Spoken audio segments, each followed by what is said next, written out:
This land fed a nation, powered an empire, led a civilization. 1960. Bengal was India's third biggest economy. Today, we're sixth. Our share of India's GDP cut in half. After independence, we had it all. The port, the factories, the brains, the infrastructure, Asia's gateway. So, what went wrong? Delhi's freight equalization policy, 1952. One stroke, gone. Bengal's advantage over coal, iron and raw materials. Industries simply left. Then 34 years of the left. Land reforms, fine. But industry? Industry was the enemy. Gheraos, lockouts, factories shuttered. And by 2011, 76% of Bengal's budget was going to salaries and interest payments. Just 3% for roads and the future. 2008, Tata was weeks away from opening a 1,000 crore car factory in Singur.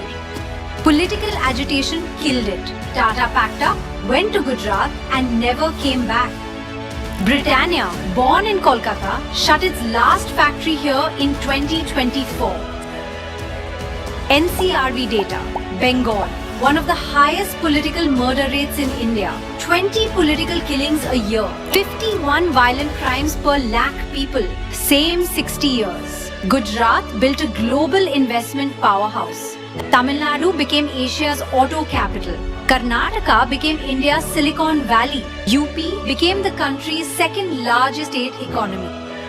Assam turned conflict into a gateway to Southeast Asia. Bengal's per capita income, once above the national average, is now below it. 2026, Bengal votes. ঈশ্বরের নামে শপথ করিতেছি যে বিধি দ্বারা স্থাপিত ভারতের সংবিধানের প্রতি Not just for a party, for a promise, for what Bengal was, for what Bengal can still be. Bengal has the brains, the history, the heart. What it needs now is leadership that puts Bengal first. Industry over politics, jobs over violence.